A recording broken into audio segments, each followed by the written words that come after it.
Friends, I welcome you to my channel. Before listening to this story, I will ask you to like and subscribe. It is not difficult for you, but it is pleasant for me. And we're starting. A roar of thunder roused me from my sleep. He was rolling through the mountains after he woke me up, leaving no doubt as to why I woke up. Although everything else was hazy, daytime sleep always does that to me. It makes me sluggish and disoriented. Slowly, as the thunder stopped, everything changed. I was in bed in the hut. My boss, Brian, who was lying next to me, was still snoring. We must have fallen asleep after making love earlier in the day. Well, I say making love, but I use the term loosely. It definitely didn't seem that way at the time. It was Friday, and we both took a break from work at lunchtime and went to the cabin where we usually met. The cabin on the lake belonged to a friend of Brian's and was located at the end of a 12-kilometer strip of dirt road. We haven't been allowed privacy for over a month. It interferes with life in the form of children, work, and social functions. Other things. That's why I use the term making love loosely. In fact, when we arrived at the cabin, Brian grabbed me as soon as I walked through the door, put me on my knees, and then held the back of my head. Half the time I was worried about choking or vomiting because of it. It was painful and uncomfortable, and, for the most part, humiliating. I would have torn him apart if there wasn't a tiny part of me, an inner animal that was proud of me for releasing the beast inside him. It was pitch dark behind the house. Rain, heavy rain, began to lash the tin roof and windows, and I could hear the roar of the wind gathering strength in the eucalyptus trees around the lake. In an instant panic, I grabbed my cell phone and was relieved to see that it was only 5:15 p.m. If I had woken Brian up and rejected his inevitable request to make love again, I would have found myself on a slippery dirt road leading me to the highway and then stuck to the speed limit back to the city. I would have been home for just a minute an hour later than usual. Considering that today is Friday, all I had to do was call my husband and tell him I was going to be a little late. I stopped to have a drink with the girls. There was always no doubt about it. If he doesn't seem to care about my news, well, Brian and I will have time for the next round. Who knows when his wife will leave town again, and we will be able to meet. I stretched luxuriously under the sheets. It was good to live. I had everything. A loving husband whose business acumen was on the way to providing us with early retirement and the opportunity to avoid long winters by traveling around Europe, a dream we both shared. Returning home to pamper the grandchildren that our 3 children were going to have in the near future. The youngest of our family has just got married. On top of that, I had the thrill and excitement of a lover.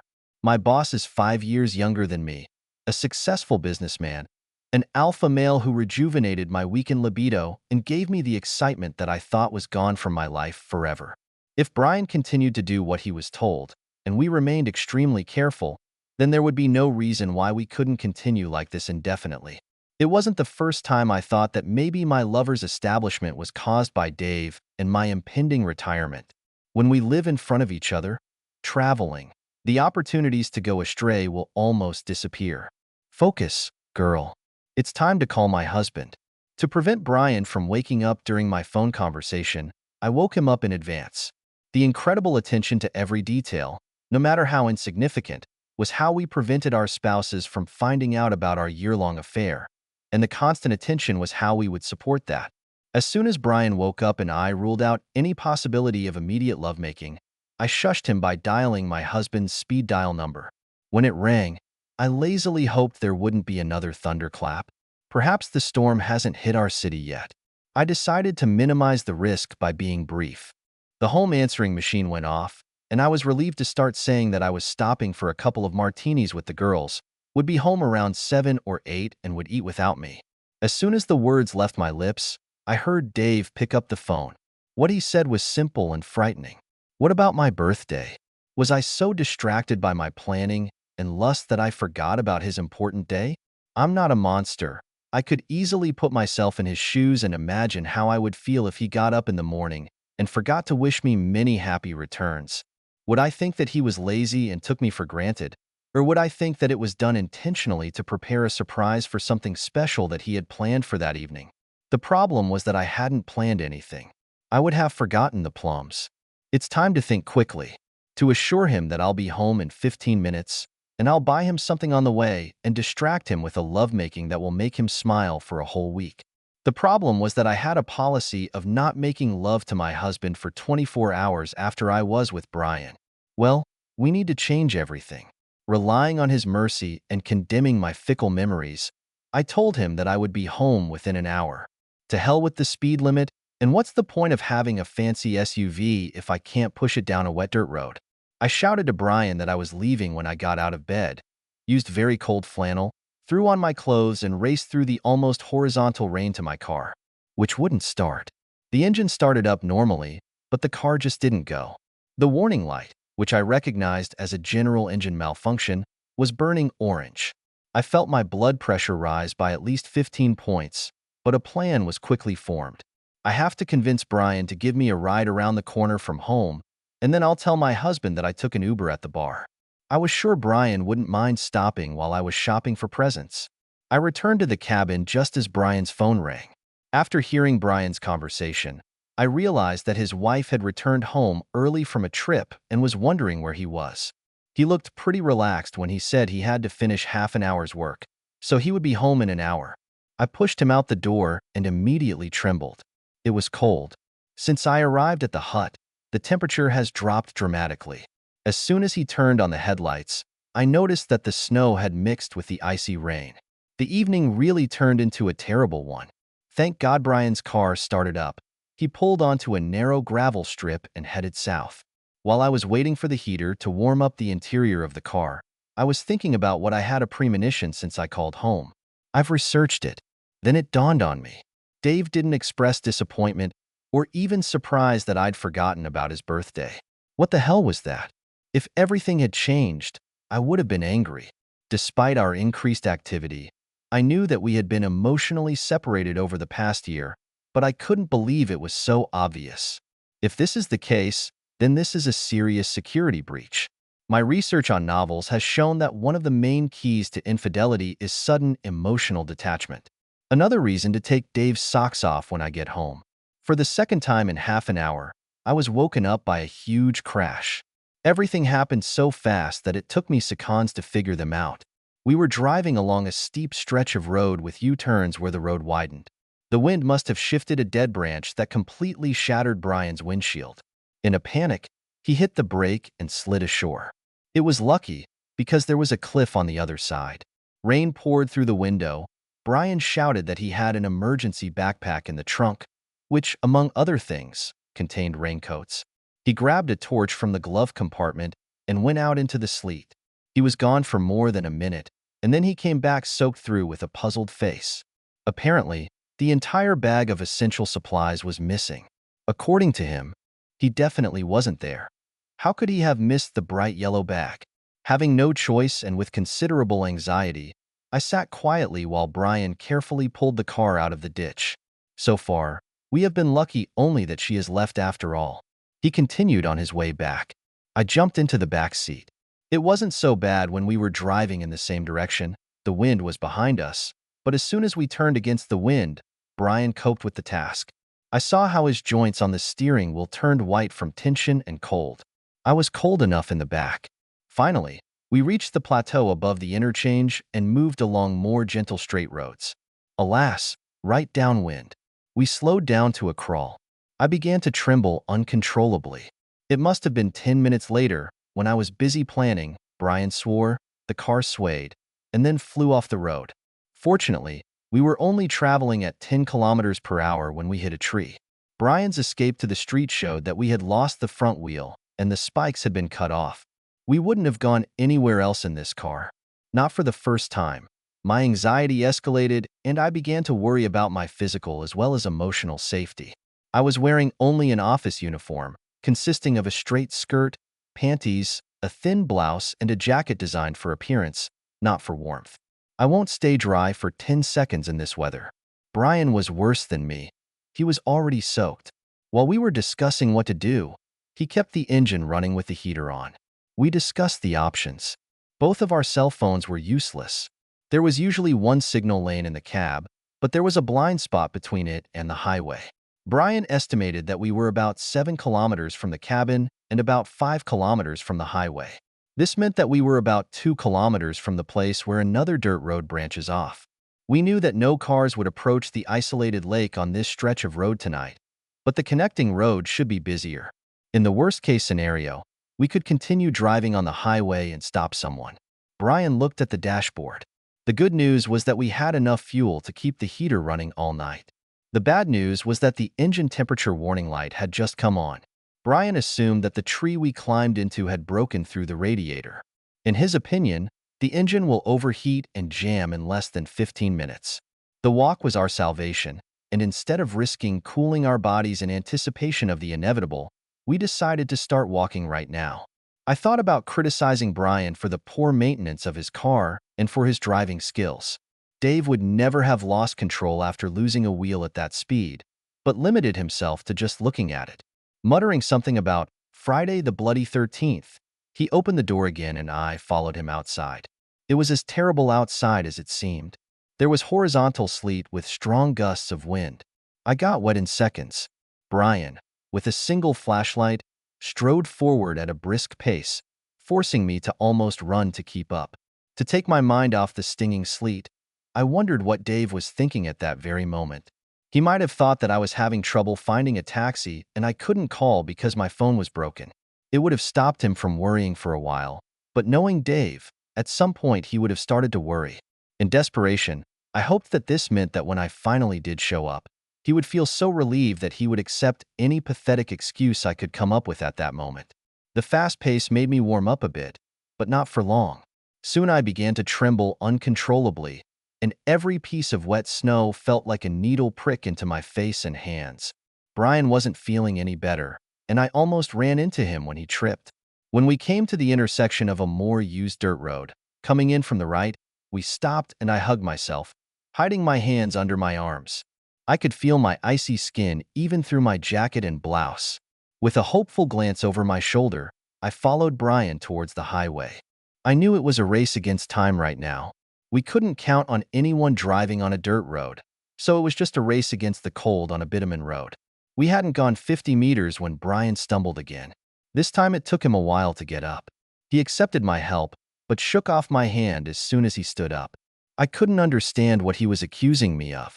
We resumed our march. Our rapid steps were a thing of the past. Now it was just wandering. Suddenly, the wind abruptly stopped, and light snow began to fall. The relief from this was instantaneous, but it highlighted the continuous chattering of Brian's teeth. The other sounds he made me realize that he was really struggling. Every time he stumbled, he needed more time to move on. Finally, the moment came when he stumbled and went down, rolling onto his back on the road. I grabbed his flashlight as he rolled away from his prone body and immediately noticed that his hands and face were ghostly white. He begged to be allowed to lie down and just sleep. I knew that if I let him do this, he would die. So I called him pussy and everything else I could think of to piss him off. I saw a tiny spark of defiance in his eyes, and he jumped up and started stumbling along the road again. I doubted if he would resurrect during the next fall. With numb and clumsy fingers, I pulled the phone out of my pocket to check if we had a signal, but it was wet and dead. Then there was an answer to my prayers for salvation. Suddenly, we were flooded with the light of a car driving on the road behind us. He braked hard so as not to hit us, because we were in the middle of the road. A burly man jumped out from the driver's side of what turned out to be a white van. A man in his 30s, probably a little sloppy. The van has definitely seen better days. He opened the sliding door and motioned us inside. It was one of those vans with only seats in the front and an empty seat in the back. The floor was scratched and scuffed, suggesting that it was a cargo van. The presence of two cardboard boxes of different sizes confirmed this theory. When I gratefully pulled into the cabin, I noticed that it had a normal height above my head, and I could stand comfortably. Brian tried to follow me, but he couldn't lift his legs. The guy intervened and, in fact, pulled Brian along with him. He closed the side door, and the relief was instant.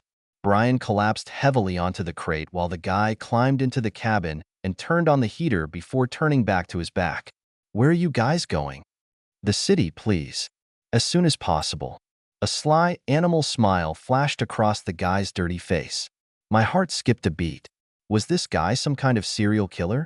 Have Brian and I gone from frying pan to fire? The guy was in charge, and he knew it. Our life or death hung in his hands. He could have thrown us both out of the van, very likely to have died of hypothermia. In our current state, none of us were strong enough to stop him. Hell, he could probably kill us both just by sitting here. We needed more than a van heater to stop the drop in body temperature.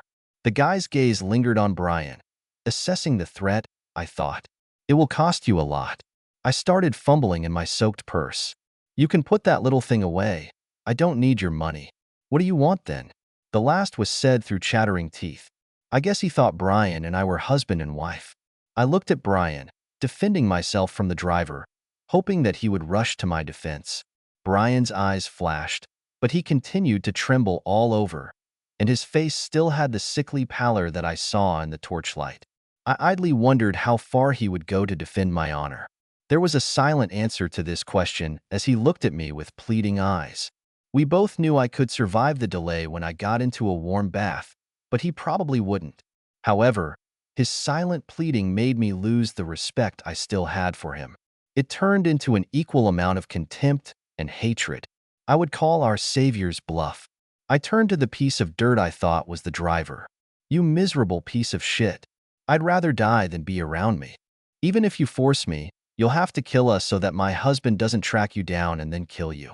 The guy looked at me strangely. It was partly mockery, partly amusement tinged with disgust.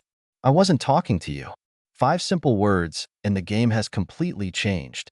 It took Brian a lot longer than me to figure out what was going on, but when he realized it, his face, oddly enough, turned pale. Soon, the erratic movement of his trembling turned into a distinct shaking of his head, which, as we all knew, was the only defense he could use if there was a jolt. A sudden wave of hatred swept over me. It's all Brian's fault. If he hadn't crashed that stupid car, I would have come home dry 2 hours ago. I could have fooled my naive husband by telling him that I decided to find him a birthday present on the way back from the bar. If I had distracted him in my favorite way as soon as possible and stayed up half the night, he would soon have stayed where he usually is, a happy husband. Then my only problem would be to make sure he didn't notice how sloppy I was. Now I was going to arrive more than 3 hours late, soaked through, without a gift, and in the wrong mood to distract Dave. This meant that some rather awkward questions had to be answered. And it's all Brian's fault. He was more than willing to sacrifice my virtue for his safety. Now the bastard could give up his own. I got up with difficulty, walked over to the hunched Brian, grabbed his hands and held them behind his back. He turned his head and looked at me with despair, with a kind of anger.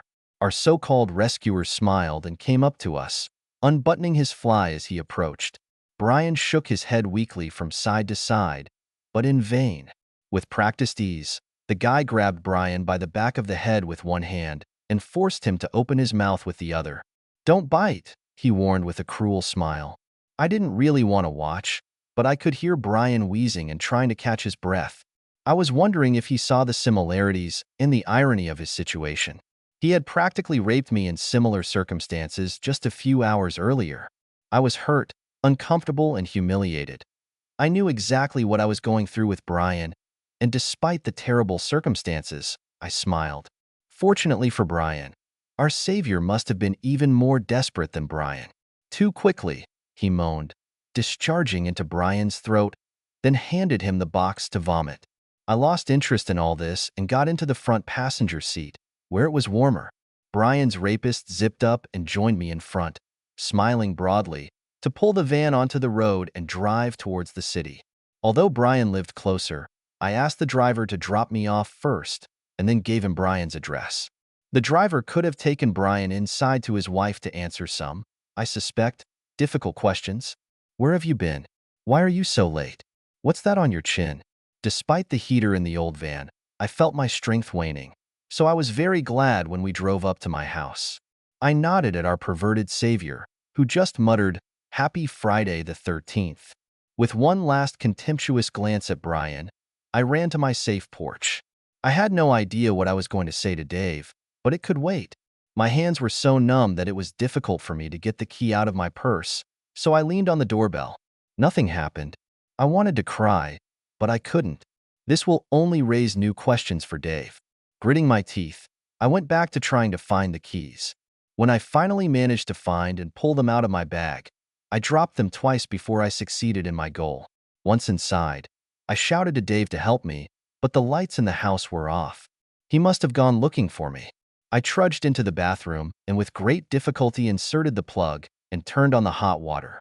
I tried to undo the hook fastener on my skirt, but my fingers were so numb that they were almost useless. Crying, I twisted the skirt around my waist until the zipper was in front. On the second attempt, I managed to pull her down before grabbing the ends of the belt fabric and pulling in opposite directions. The hook buckle gave way, and I got free. I also managed to get my hands into my panties and pull them down. The problems continued with my wet, sticky top with its tiny pearl buttons. It's hard to delete even at the best of times. It's impossible now. In the end, I gave up and just climbed in as I was. The water made my frozen muscles ache, but with the return of warmth came strength and mobility, and soon I was naked. Lying on my back and knowing how close I was to death, I was overcome by a feeling of euphoria, but it must have been a chemical because my next thoughts were terrible. How the hell can I explain all this to Dave? Not only to fly home almost dead, 3 hours late, but also to forget his birthday? Cleansing myself with my middle finger as much as possible, I strained the awakening muscles, hoping that they would last until I used Dave to death. It would be a touch and go away from fear. As for birthday gifts, I would be honest. Sorry, Dave, I forgot. Glad that I was physically safe and confident that I could fool my naive husband if he asked too many unanswered questions. I closed my eyes and thought about what I would buy for Dave tomorrow, happily remembered Brian's week vomiting just an hour ago and thought, was there anything in all this Friday the 13th nonsense? Suddenly my eyes flew open. I felt alarmed. I knew I was sitting in the water, which was splashing around the edge of the tub. It was Friday, the 13th. I've known this since Dave pointed it out to me at breakfast, although, immersed in planning my day with Brian, I barely paid attention to Dave's words. So what's so special about him being the 13th? Dave's birthday was the 22nd. In 9 days. This raised the question, why did Dave make me think I'd forgotten his birthday? A phone call that proved to everyone that I was completely inattentive to my husband and had been for a while, to the point that I forgot when his birthday was. A phone call that triggered a panic reaction that led to a whole series of really bad events. Life-threatening events. Damn, I think I just answered my own question. Jumping out of the tub, I wrapped myself in a large towel and for some reason rushed straight to the attached garage. It was empty. Neither Dave nor his car was there. Although it was only recently, there were a few drops of half-melted snow where he usually parked. A set of waterproof clothes hung on the wall, shiny and still damp. There was a strange little painting in the place where my car usually stood. First of all, it was a bright yellow package with the inscription Smith. Smith is Brian's last name. Next to the bag, oddly enough, there was a log, freshly cut and strangely familiar. On top of the bag were 4 thick, plastic-coated wires, yellow on both ends and blue on the rest. Once again, they looked vaguely familiar. I walked around the strange pile and saw something that I would have missed if it hadn't been for my path. It was a small ceramic bowl, and there was something in it. There were 3 wheel nuts in a circle around the bowl. When I lifted the bowl, I saw that Dave's wedding ring was in it. The bowl itself was terrifyingly familiar. It was the twin of the one I had on my desktop. My aunt gave us this set as a wedding gift many years ago. The one I had now was in the closet here at home. The other one, the one at work, I used for 2 things. One harmless, the other frightening. It usually contained the keys to my car after I arrived at work. However, in the last year, it has been used for a different purpose. It usually held my wedding rings. For some reason, the idea of being with my lover and wearing wedding rings has always seemed wrong to me. Maybe it was so easy because I felt free when I took them off. Now I knew what the expression, blood turns to ice in your veins, meant. Wave after wave of chills swept over my newly warmed body. Memories of the time came flooding back, about 6 weeks ago, when I returned from an afternoon date with Brian, and the receptionist told me that my husband came in at lunch, waited in my office for a few minutes before leaving without saying a word. The fact that he saw my rings was evidenced by the sight of his wedding ring in a similar bowl on the floor of our garage. The fact that he guessed the significance of me putting them there is confirmed by the rest of the stack and recent history. The sequence of my fall suddenly became clear to me. The discovery that I left the office on my lunch break with my boss, but left my rings, would have aroused quite strong suspicions from my gullible, but not stupid husband. My best guess was that Dave had probably installed a phone search app on my cell phone at that time. If it hadn't been a piece of wet scrap, I probably would have been able to prove this theory. I was extremely careful not to use any electronic means of communication with Brian. I knew that Dave's discovery of my affair would devastate him and end my marriage, which in turn would devastate me. I thought about leaving my phone with the rings when I was dating Brian, but I didn't. It seemed like phones were a part of you these days, and besides, given the roads to the cabin, what if I had a flat tire? I could imagine Dave following me to the cabin on the lake and seeing Brian's car. Part of our security measure was that we never left the office together. After more than 25 years of living together, I could almost feel how crushed Dave felt. His emergency business trip a month and a half ago suddenly took on a whole new hue. Then that explains watching my every move. Brian and I are going to the cabin this afternoon, looking at the sky and maybe the weather forecast. Did he see the storm with which the gods blessed his intended actions? Using my highly intelligent brain and the whole life spent with me to predict the future and how I will react to a fabricated, stressful situation. Breaking into our cars, which Brian and I left safe enough, even forgetting to lock them. Removing the bright yellow emergency bag from Brian's car and the vital wires from mine. Oh, yes, I recognize them now, because Dave once showed me how to check the oil and water in my car. I think he called them spark plug leads. Removing the wheel nuts from one of Brian's wheels, possibly loosening the remaining ones. Then waiting for the inevitable phone call from me, coming up with a vaguely plausible reason to panic me. The thought that I'd forgotten his birthday. We drive back to the city in a panic and find ourselves at one of the turns. It will not be difficult to throw a heavy log from above, so as to break the windshield of a crawling car. Availability of a backup option in case the first one fails. We could have died. Had he thought about it? Did he want this? So what? Did he come home to move out? Or was he already packed before he followed me? Because I was sure the sun would rise tomorrow. I knew he was gone and we ended our marriage. I will need to find someone else to travel around Europe. It wouldn't be Dave in a gondola in Venice with me, dipping his hand into the Trevi fountain or soothing me as we admired the dizzying view from the top of the Eiffel Tower. I knew that devastation was coming soon, and I used the calm before the storm to hope that Dave, out of respect for all our successful years together, would leave me safely after the divorce. Won't be vindictive in a divorce. It would leave me with some dignity if I vaguely told the children why we are no longer together. All this was possible, but then it dawned on me. My husband, the one who swore to respect and protect me, didn't care if I lived or died. Some of his actions earlier, whether it was the destruction of Brian's windshield or the loss of a wheel on a narrow road with almost vertical edges in places, or being in a snowstorm, could have caused my death. I knew with terrible certainty that all of Dave's love for me had turned to hate, and there would be no mercy. After all, hate is the flip side of the love coin. I fell to my knees on the cold garage floor and cried, grieving for my lost life and love. The next morning, when rational thoughts returned to me, it suddenly occurred to me that Dave, for all his intelligence, had prosecuted himself for interfering with Brian's car and mine. He could even be executed for attempted murder. I rushed to the garage and found that all the evidence was gone. All. A log, an emergency bag, wheel nuts, everything. When I checked the kitchen cabinet, the bowl returned to the place where it always stood. I had no proof. Nothing. By Saturday evening, all three of my children called me and told me exactly what they thought of me. It turned out that Dave had some footage of Brian and me making love. He shot them through the loosely drawn curtains of the hut, as well as indirect evidence that I left my rings in a bowl on my desk. More than enough to crucify me in front of our children. All attempts to contact Dave have failed. This number is no longer available. This email could not be delivered. I just wanted him to leave me a piece of my old life. On Monday morning, the HR manager met me at the front desk and informed me that Brian had some kind of mental breakdown and he was insisting that I be suspended. It turned out that his wife knew everything about us and ambushed him on Saturday.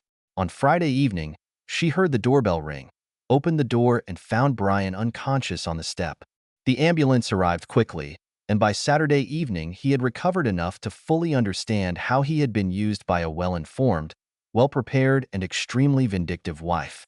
I was waiting for Brian in the parking lot in front of the office on Monday evening, but as soon as he saw me, he turned pale and I threw up before he stumbled. I think I reminded him of the episode in the van. The company's lawyer and I have agreed on a small severance package next week. It turned out that the order he gave HR to fire me was one of his last orders as CEO of the company. It turned out that the company was actually founded by his wife's father, and he was the same employee as the rest of us. On Tuesday morning, all employees were informed that Brian no longer works there. Unwilling to rely on video evidence, her lawyer discreetly offered me $10,000 for testimony testifying to an affair with Brian. I didn't think it would make much difference, and damn it, I needed the money. I grabbed onto them. Brian glowered at me during the custody hearing for his children. I think he's going to have to see his kids about once every 2 weeks until they tell him they don't like this crappy apartment in a bad part of town, and that's all he could afford.